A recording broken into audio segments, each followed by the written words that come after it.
যারা চায় না বাংলাদেশ পৃথিবীর সাথে পাল্লা দিয়ে সামনে এগিয়ে যাক, সেই মহল ষড়যন্ত্র শুরু করে অতীতের মতন।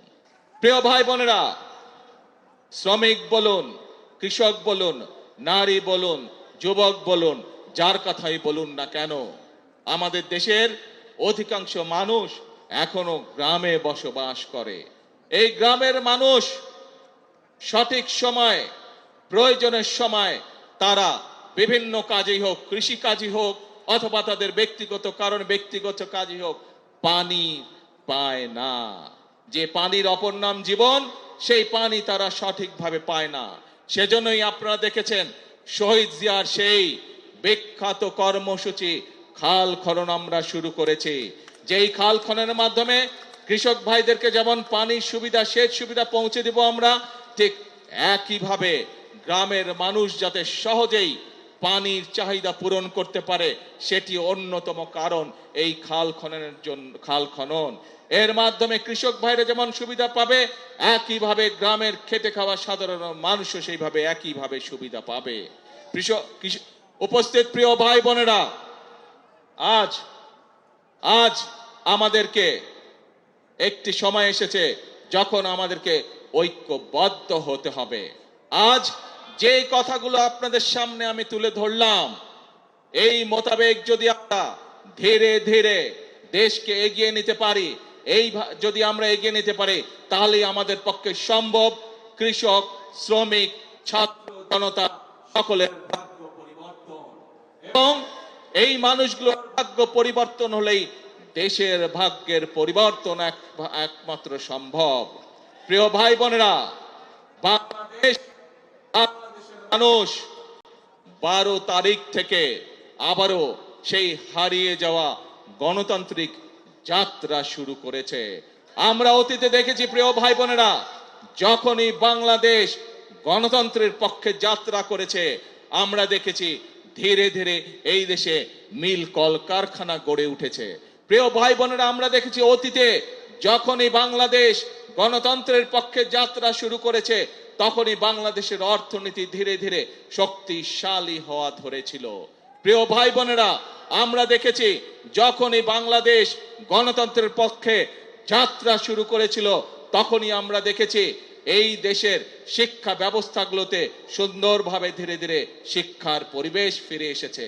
প্রিয় ভাই বোনেরা, বাংলাদেশ যখনই গণতন্ত্রের পক্ষে যাত্রা শুরু করেছে, গণতন্ত্রের পথে যাত্রা শুরু করেছে, আমরা দেখেছি ধীরে ধীরে বাংলাদেশ দেশনেত্রী খালেদা জিয়ার নেতৃত্বে বিশ্ব দরবারে এমার্জিং টাইগারের খেতাবে ভূষিত হয়েছিল।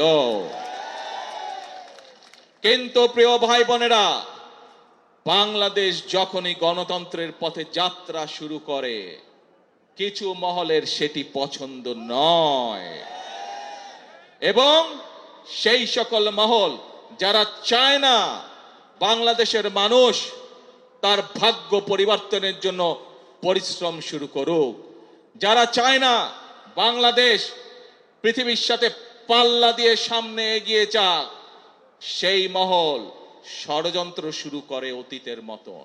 অতীতে যেমন তারা ষড়যন্ত্র করেছিল, প্রিয় ভাই বোনেরা, তাদের সেই ষড়যন্ত্র কিন্তু 12 তারিখের আগে যখন সফল হয়নি, 12 তারিখে যখন তারা দেখলো বাংলাদেশ তো আবার জনগণের সিদ্ধান্ত মোতাবেক চলা শুরু করলো, বাংলাদেশ তো আবার গণতন্ত্রের পথে চলা শুরু করলো, তখন নতুন করে তারা ধীরে ধীরে বিভিন্ন রকম ষড়যন্ত্র শুরু করলো। তারা চেষ্টা করছে এখন বিশ্ব দরবারে প্রথমে বাংলাদেশকে বিতর্কিত একটি অবস্থানে নিয়ে যাওয়ার জন্য। তারা চেষ্টা করছে বিশ্ব দরবারে বাংলাদেশ যাতে বন্ধুহীন হয়ে পড়ে। কিন্তু বিশ্ব দরবার দেখছে বর্তমান সরকারের পেছনে বাংলাদেশের মানুষের, জনগণের সমর্থন রয়েছে। বিশ্ব দরবার দেখছে বর্তমানে বাংলাদেশের যে সরকার, এই সরকার জনগণ দ্বারা গঠিত সরকার। বিশ্ব দরবার দেখছে বর্তমান যে বাংলাদেশ পরিচালিত হচ্ছে যেই সরকার দ্বারা, যেই সংসদ দ্বারা, এই সংসদ, এই সরকার জনগণের দ্বারা গঠিত সংসদ, জনগণের দ্বারা গঠিত সরকার। সেজন্যই বিশ্ব দরবার তাদের কথায় কর্ণপাত করছে না, বরং